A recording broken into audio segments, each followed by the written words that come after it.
Olá, eu sou a Catarina Aguiar, colaboradora da Projetou, e estou aqui hoje para falar sobre arquitetura clássica com um guia completo. O vídeo é referente ao texto do blog e o link dele de todas as outras redes sociais da Projetou vão estar disponíveis aí na descrição do vídeo.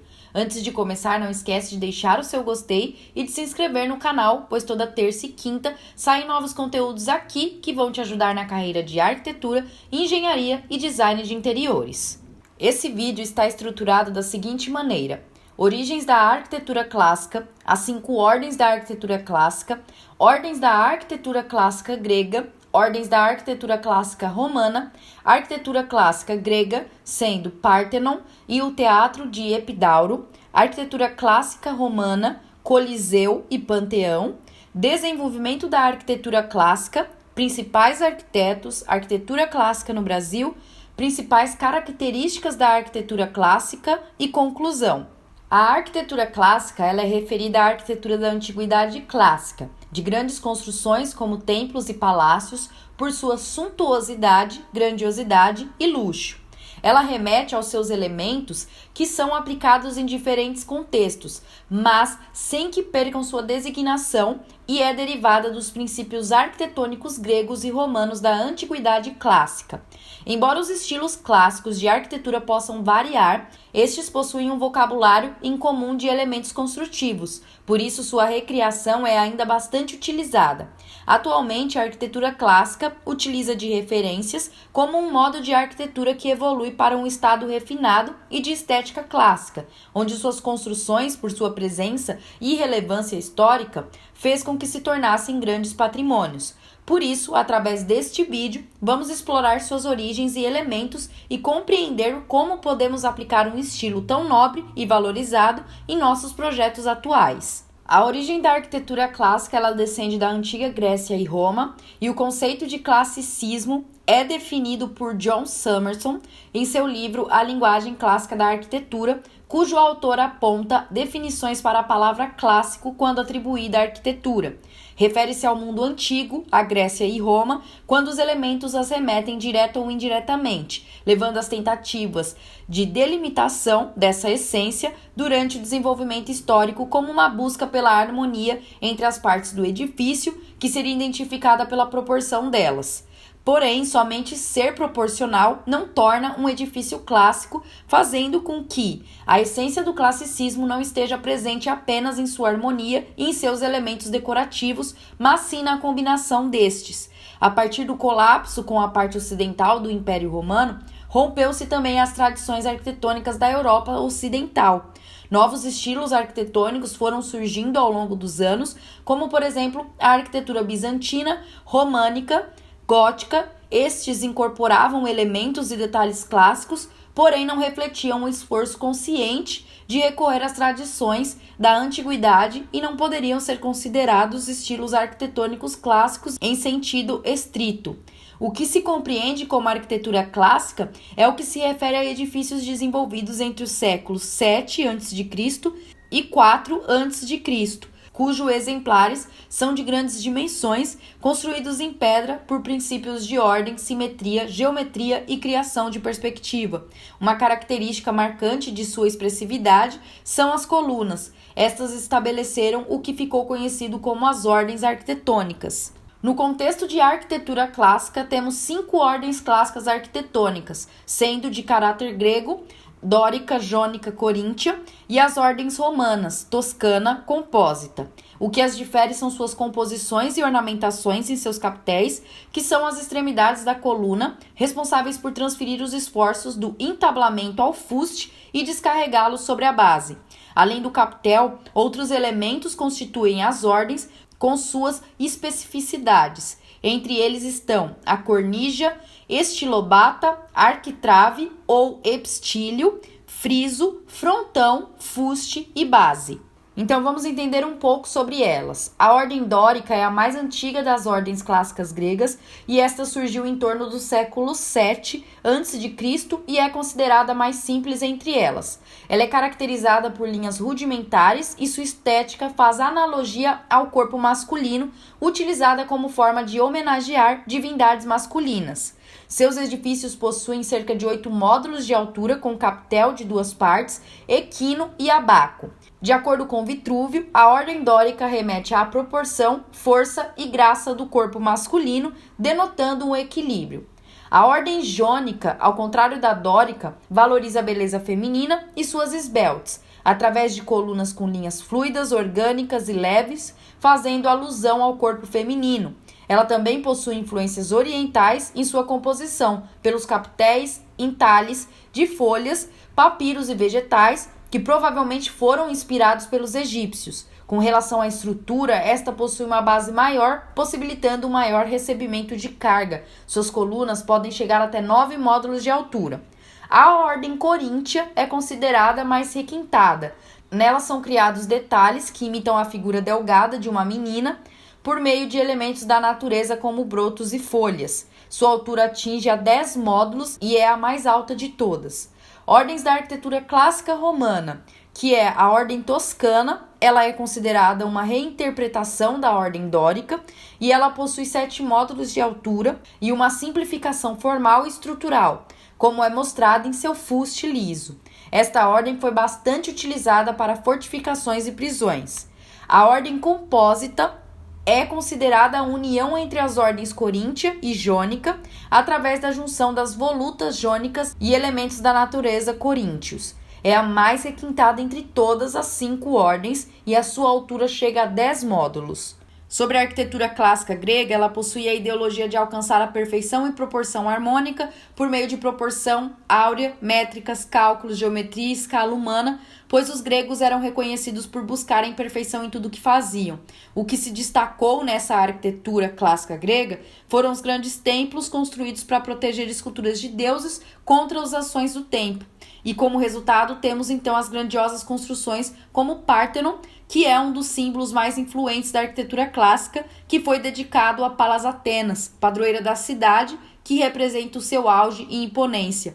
Além disso, o uso dos materiais utilizados na construção desses edifícios eram predominantemente de mármore e calcário, com a presença de formas geométricas muito evidentes. Para compreendermos seus conceitos na prática, separamos 2 grandes exemplos de arquitetura clássica grega, com o objetivo de organizar suas formas e identificar suas características específicas, como a utilização de frontões, capitéis, colunas, entre outros. Então nós temos o Pártenon, que é uma grande obra de expressão e representatividade clássica e é um dos monumentos de maior importância da antiga civilização grega e foi construído entre os anos de 447 e 438 a.C. na Acrópole de Atenas e consagrado à deusa Atena Pártenos e é um dos principais templos de construção dórica e o maior dos monumentos criados durante a época de Péricles. Então, com as características mais marcantes do estilo, apresenta um volume construído sobre um embasamento que sustenta as colunas em sequência e capitéis que apoiam um frontão. O edifício ele foi construído em mármore branco do Monte Pentélico, abrigou a imagem de 12 metros de altura em ouro e marfim da deusa Atena, elaborado por Fídias.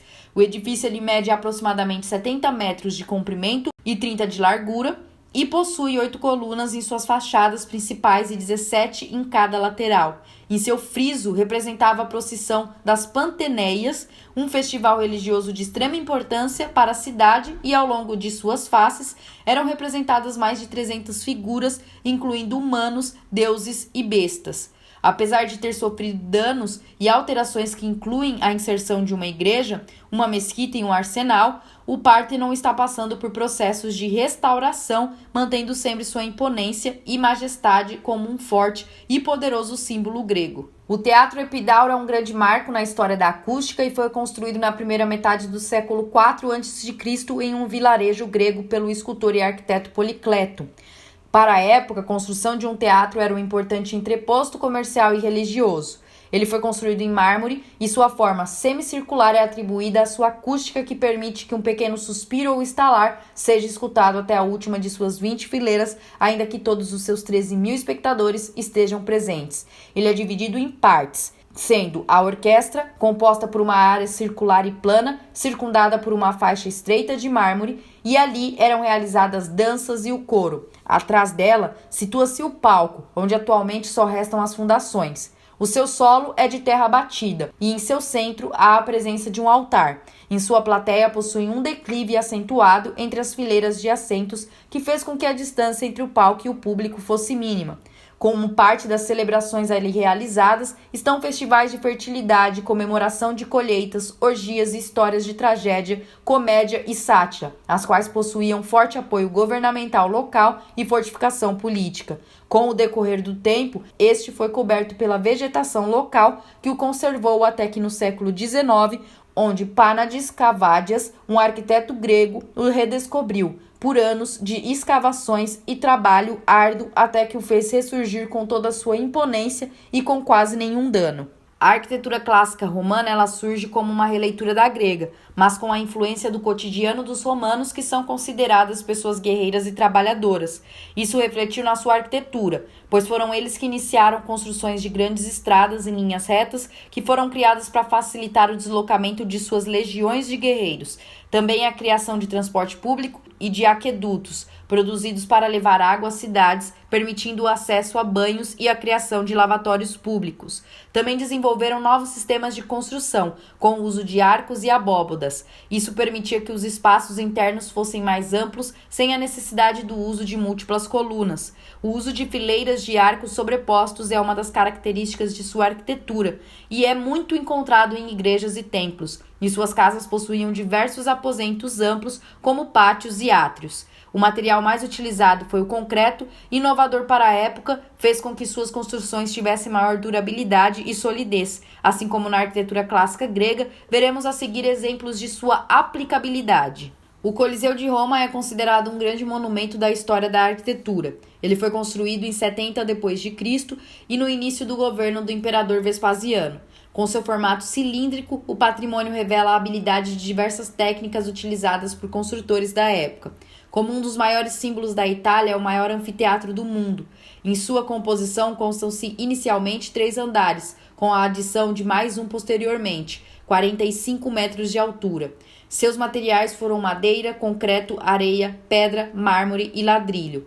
Medindo 87,5 metros por 55 metros. Sua capacidade é de 50 a 80 mil pessoas com acessos por 80 escadas. As arquibancadas eram divididas segundo as classes sociais, sendo o pódio para as classes altas, a maeniana para a classe média e os pórticos para a classe baixa.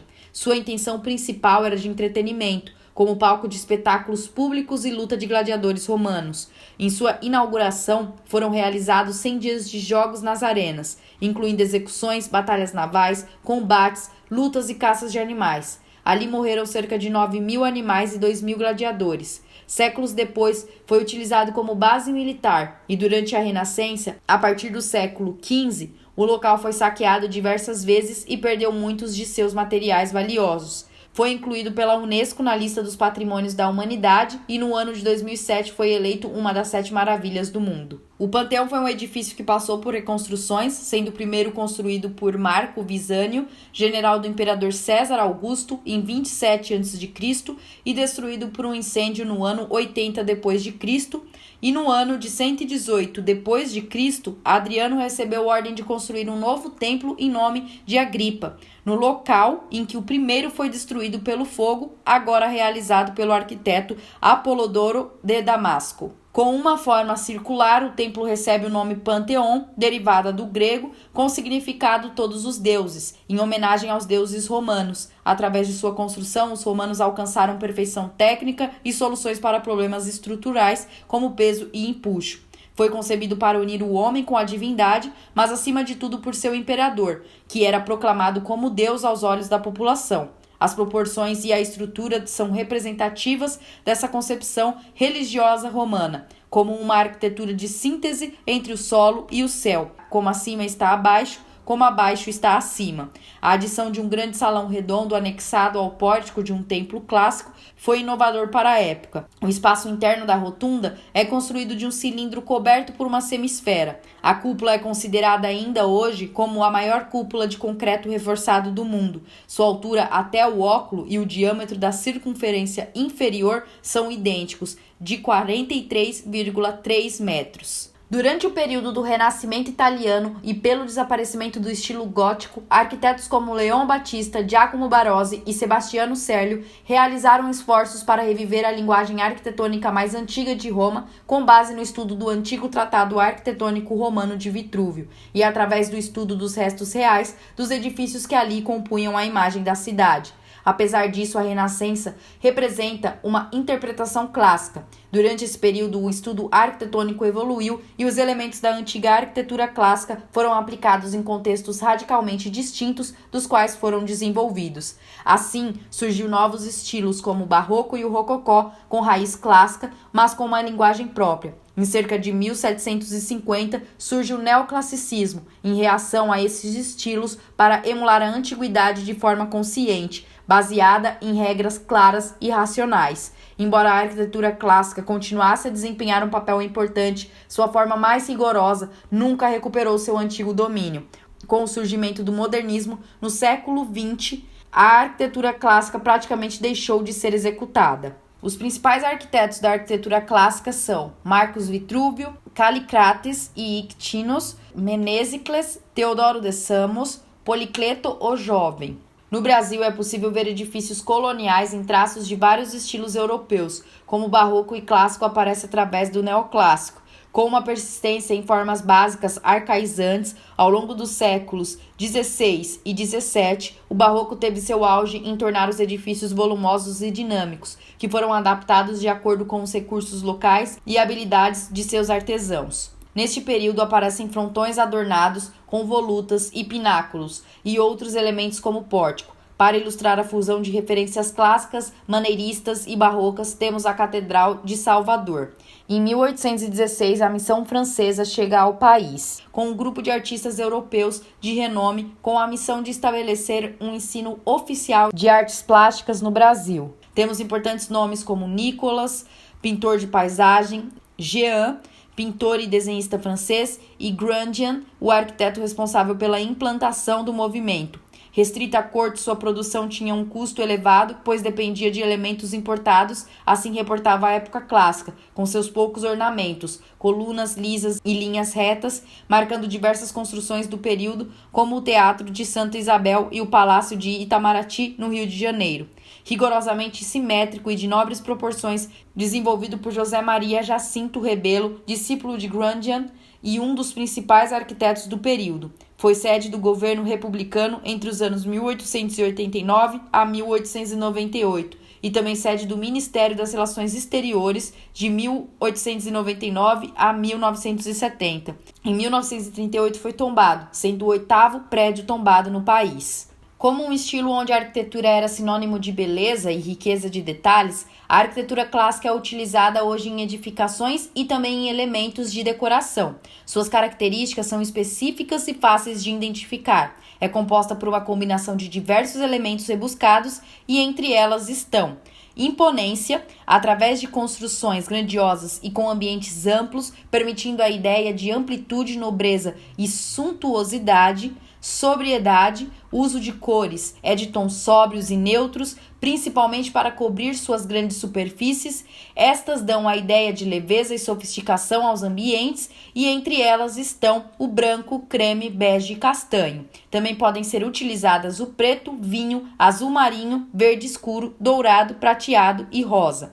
Os elementos decorativos. A arquitetura do espaço imprime as marcas do estilo. A decoração clássica pede ambientes amplos e altos, com tetos, paredes e rodapés trabalhados em ornamentação e objetos em tecidos, estofados, peças raras e caras. Neles estão presentes curvas e volumes, que refletem a grandeza da construção. Seu mobiliário se destaca pelo excesso de detalhes trabalhados, como a presença das colunas ornamentais, em pés de mesas e cadeiras, as camas enfeitadas com dossel, ou mosqueteiros e a presença de poltronas, cadeiras e sofás estofados e ornamentados. Objetos dão destaque à decoração como cristais, porcelanas, espelhos, molduras ornamentadas, entre outros. Os materiais nobres, a utilização deles na construção e na decoração, como mármore, madeiras maciças, pedras preciosas e qualquer outro material que denote riqueza. A verticalização é uma característica forte desse estilo, com suas colunas e pés direitos, altos e linhas que apontam para o céu, valorizando sua noção de grandeza e amplitude. A iluminação deve ser mais branda, com preferência por lâmpadas amarelas. Esta aparece também em grandes lustres e luminárias, já que essa iluminação, quando aplicada em grandes espaços, deixa o ambiente mais acolhedor. As paredes, elas são revestidas com papel de parede ou coberta por quadros e obras de arte, como retratos, natureza e natureza morta. É comum encontrar tapeçarias adornando as paredes com muita sofisticação e beleza e o uso de tecidos como seda, brocado ou veludo em padrões lisos, florais e listrados estão presentes em cortinas e outros elementos que sempre são espessos e convidativos, tornando o ambiente acolhedor. Então é isso, muito obrigado por quem assistiu até o fim e não esquece que tem vídeo novo aqui toda terça e quinta às 3 horas.